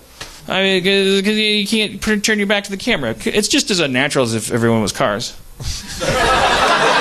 There's always a reason why everything's fucking weird, and you have Maybe to, like, we're all cars. Maybe we are all cars. That's what the show will How make you often ask. do you wonder where a basketball came from? Yeah. Why? Yeah. Who made this orange? Yeah. How much thought have you put into that? Yeah. Does that answer your question? Yeah, it does. I think it's going to be a tell really we're good still show. writing it? I want to watch the show because also like I want to watch that show and wonder. I want to have a lot of questions about it, and I want to find out that they're not going to be answered, or they're going to be answered very slowly. Because remember ABC's Cavemen? Yes, I do. That show could have lasted 100 episodes if it had just accepted that it was fucked up. It was fucked up. Yeah. Because I still have the pilot that never aired of Cavemen, which was way more racist. Where the cavemen were really good dancers and had big dicks, and had lots of rhythm and stuff like that. Like they dropped that for the unairing pilot. We all have, okay. Here's what we do: Balboa Theater, July 22nd. You're gonna have to raise those ticket prices. We show the unaired pilot of Cavemen. Holy smoke! They asked me to audition for that one, and I declined. Even sadder than that, I know a lot of people that auditioned for Cavemen and didn't get the job. Well, Nick Kroll did, and he was really. That's how I met Nick Kroll. Is like I found out he was like the smart caveman in Cavemen. He was like the one with the glasses, and I asked him 500 caveman questions. He answered every single one. It was the first time I'd ever met him, and I was like, that guy's cool, man. He did not like. Yeah, Cavemen's worth a look. It's worth watching. What was it? 4 episodes? How many did they make? I think like 4 aired. Yeah. They probably made 6. So. It is fucking bonkers. Yeah. What year was this? I don't know. Wow. I think someone from the cast is here. 2006 sounds good. Yeah, sounds like that sounds about right. That sounds like the year. Yeah, it's fucking. I have it at my place. It's. Please come over and watch it with me. It's really good. All 1,000 people. Treat yourself. Find the pilot to Mr. Ed. It's one of the funniest goddamn half hours of TV you'll ever see in your life. So, John, tell everybody that I'm fun to work with. I wasn't done with Mr. Ed, Dan. Or I'm not fun, but just tell them it's amazing to work with me. It's so amazing. For example, at his house, you're greeted by his dogs immediately. Did you get peed on? Just a little. Yeah. Just a little. Well, Harvey growls at me a lot. But he doesn't know what growling But he doesn't know what that means. He thinks it means play with me. And then sorry, I wasn't selling this well enough. No. Well, there is the Apple TV thing, like, because I try to put it up on the screen, and then the most embarrassing things pop up whenever Dan turns his Apple TV on. We've started taking photos to Dan Shame of the Kelly Clarkson songs revealed. Yeah. Of last played.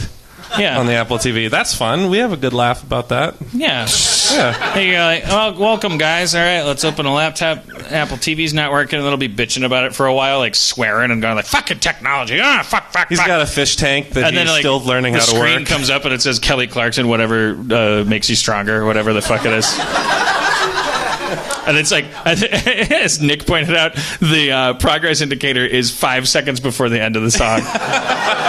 Which means, like, it's like there's unmistakable. It's like there's nothing you could never no way you get out of it. Yeah, there's no. I got hacked. My account got hacked. Like, it's that. No, you listened to the song, you danced to it in your underwear, and then the doorbell rang. And how are the fish doing? Are the fish thriving? He has a hard time dealing with the light. That's okay now. Yeah. Oh, okay, good. Thank God for Golan. Yeah, Golan, the fish guy. He's important to the household. Yeah, I'm a dick to the aquarium guy. Well, didn't he steal the remote? Wasn't there a hubbub with this remote? The light didn't work for a while, and he didn't tell me you have to open the cabinet in order for the remote for the light on the fish tank to work. Right. That means it's not a remote.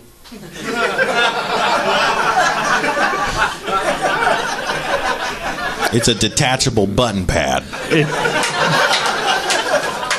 Because if you have to open the I mean, not that I needed it to be remote. I'd love a button under the cabinet that like just turns the light on so you can see the fish. The fish have a light cycle, lets the fish live their natural life in a 2-foot tank. Like they'd go crazy, going like, "Why isn't it morning yet?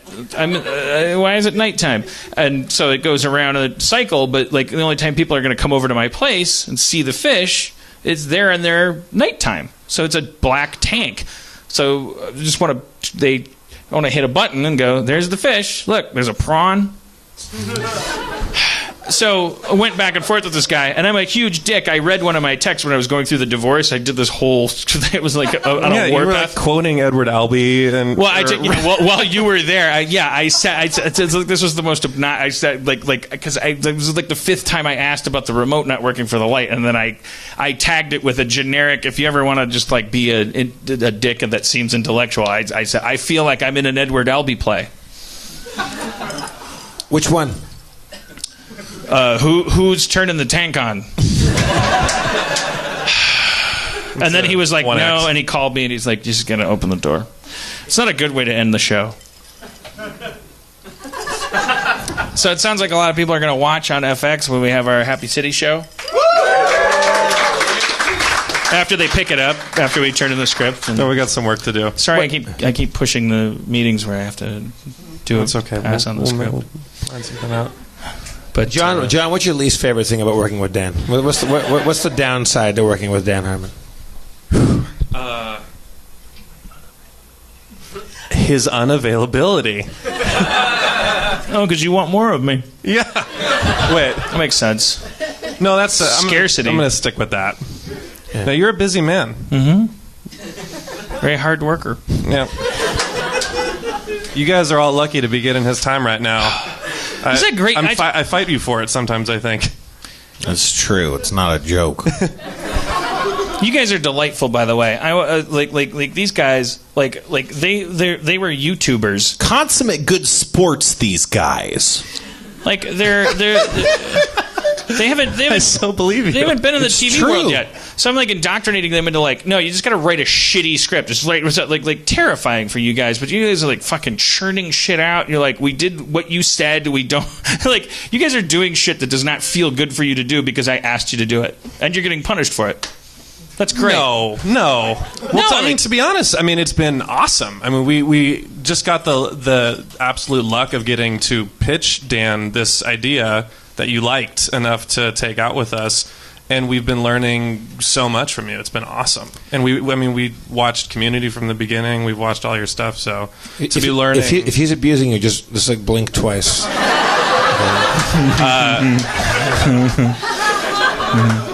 But yeah, no, it's great. It's been awesome. I'm a good person. Like I have a reputation for not, and I don't know why I'm not in a better mood because tonight like I usually have work tomorrow when I come to the show. I should be in a good mood. Like I have tomorrow off. Well, from moment one, honestly, you were so gracious to hear our idea, which I think kind of surprised us because we weren't. I urged him not to take that meeting. I said, these guys are YouTubers. It's not worth it. They're never going to amount to anything. I probably never wrote a script in their life. I feel this is where I've known Dan forever, and he shot down my skateboard TV show where everybody was skateboards. He didn't like it. Well, we took the best parts of that. The thing is, my skateboards had arms. You had it worked out beforehand. Yeah. I keep the running joke with these guys is I keep pretending that I'm using them to get close to PewDiePie, and but I have a you bring him up an awful lot. I was wondering Starburns Industries has a I looked on the calendar. There's a PewDiePie meeting coming up. Oh shit! PewDiePie's a big fan of Harmontown. We can really elevate his craft. He's coming in. Jeff doesn't know what's a PewDiePie. He's just a phenomenon. We're currently working with Dan. We'll move on to you, I guess. PewDiePie? Think about if the Beatles was on YouTube. It's like he's like the Beatles of YouTube. He's a video game reviewer. It's a perfect analogy. Okay. He's like the biggest fucking force on that entire place. All right. Yeah. Okay. He's the Tim Allen of YouTube. In 1998. Okay. I got you. Yeah, he makes noises. His name is PewDiePie? Yeah. PewDiePie. He's from Foreign Place. Foreign Place, Europe. Yeah. One of them. Looking for Comic-Con. Yeah, he's going to be at the Balboa Theater. He'll be doing July autographs. 23rd. Take all those photos. He's the day after If I us. told you guys PewDiePie was at my Comic-Con show, would you come to the Comic-Con show? Okay. I really thought the audience would I be don't too believe that. generous. That was tepid. They're going to come and it's just And going to be you know me. he's listening because he's a fan, and now he's like... You know who else is a fan? Lin-Manuel Miranda. And I started mad beef with that guy. Well, he hates me. He wants to come on the show. No, he wants to tear me apart. I don't think so. I don't want to see him. I'm afraid of what he'll do to me. Well, not in a racist way. I may have to have him on the show because he wants to come on the show. No, it'd be amazing, but I think he really just wants to take me to task. Well, I guess it'd be worth it, right? It'd be worth it, yeah. What did you do to him? I said some not nice things about Hamilton, like, I don't get it. It's just rapping. And then someone was like, that's not very nice. I love at Lin-Manuel Miranda. And then he follows me because he's apparently a huge fan of Harmontown. Yeah. And he sees me tweet. And he gets real mad. I don't know. I don't know what happened. Well, maybe not real mad. I don't know. He gets so mad. He gets steamed. We should have him do a rap battle with Dan. Oh, no, I know. Yeah. I'm so sorry. Or is he too chicken? To come to the Balboa Theater. That's what we're trying to... On August 4th. Let's look into him too for the we got like that's our takeaway, a big A-list guest for the Balboa, obviously. Yeah, obviously. Let's do it. What's Felicia Day doing? She'll be at the Geek and Sundry Lounge. We'll be hanging out. Because I can get you Sherry O'Terry.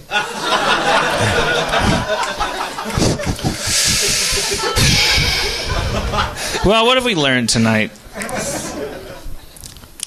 John, what have we learned tonight? Oh, man. A lot about the forensic files. Pubic hairs. I wonder if there's anything I left off of the... Did we learn everything we needed to know about pubic hairs? They travel or migrate. Okay. What about kid murder? They say if you want to get away with a murder, the best way to do it is have a boat. Yeah. You got to have your own boat. Yeah. You can't borrow a boat because they go, oh, did you borrow a boat recently? They go, yeah. Then I think they're onto that now, though, because now it's like if you murder, I mean, you can't have a boat that you just teleport to. So the docks just have cameras all over them. So if you get on the boat with somebody you don't like and you come back alone, that holds up in court. Have a boat. Own the security camera system. Also, have a carpet business where you're constantly rolling up carpets and putting them on your boat. But you got to do that for like 4 years of rolling up carpets and putting them on your boat in the middle of the night. Carpeting. There's only one thing we didn't talk about tonight.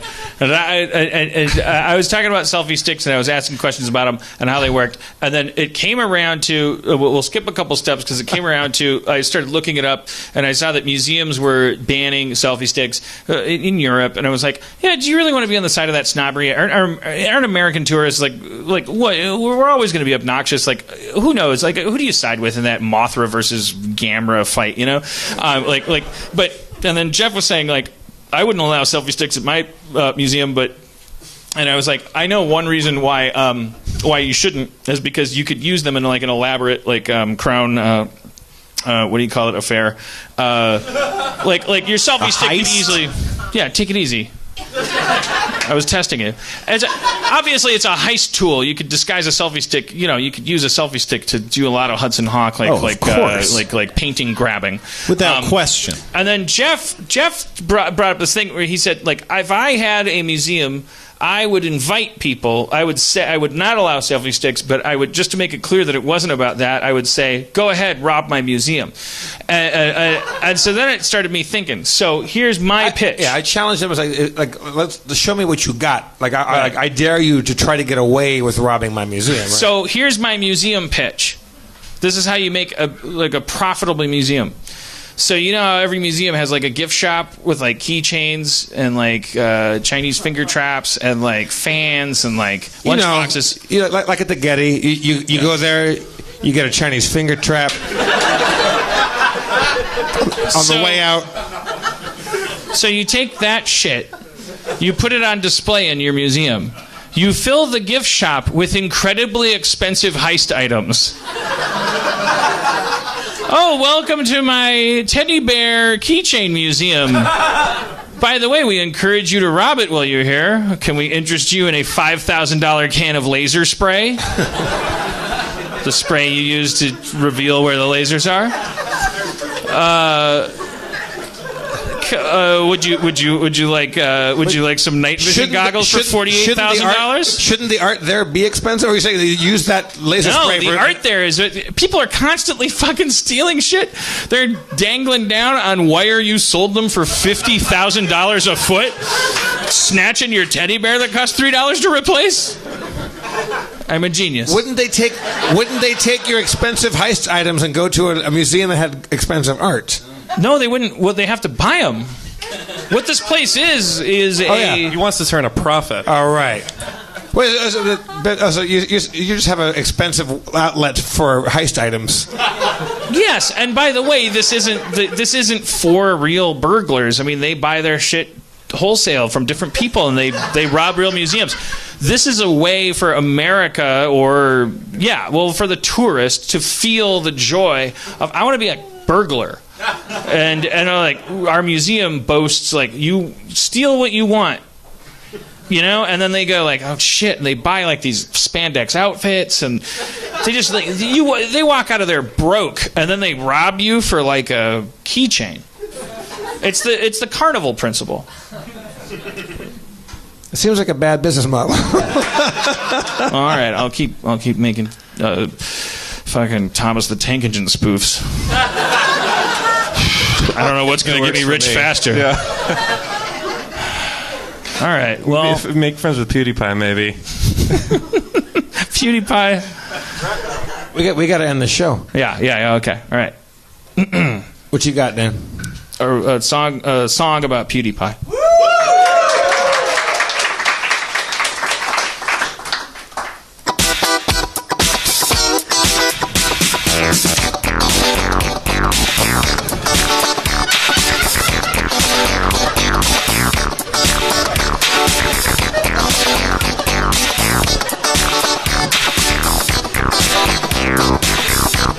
Thanks for coming to Harmontown, everybody.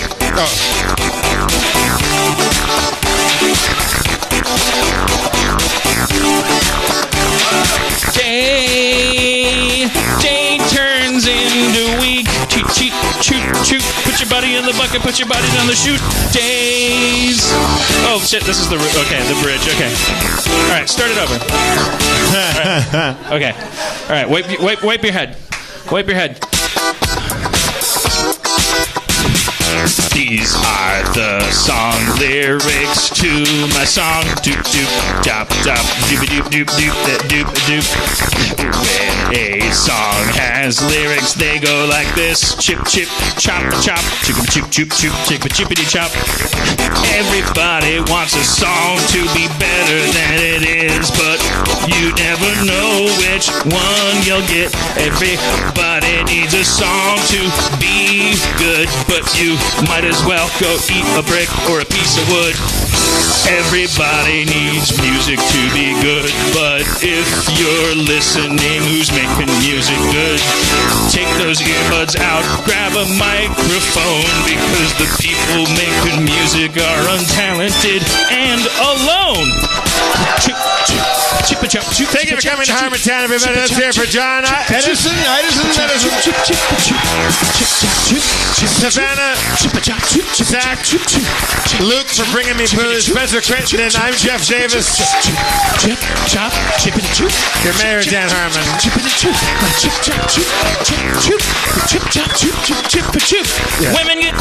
Women get tested, check yourself and get tested for breast cancer. This song just became unhateable. Number one killer of women. If you hate the song, you hate women.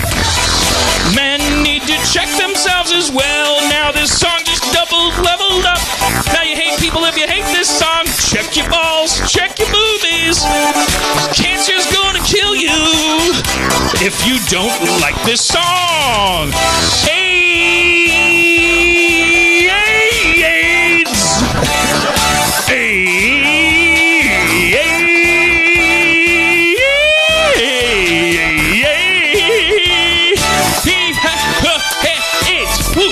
Acquired immune deficiency syndrome in the room. My name is Acquired Jones. Don't be here all alone. Gonna infect your white blood cells until they can't tell them from themselves. They're gonna attack more cells in turn your whole body and make it burn. Health instead of life. Then you're gonna die. It's not funny. The show is over like 5 minutes ago. Katrina! Drone strikes! Drone strikes! You're allowed to leave. Don't do a drone strike on Katrina! I'm only staying here because my iPad is plugged in. Drone strike, Katrina hike. Check your breast cancer all night. Check your balls too. Cancer number one. Gonna kill you when the life is done. AIDS. Acquired.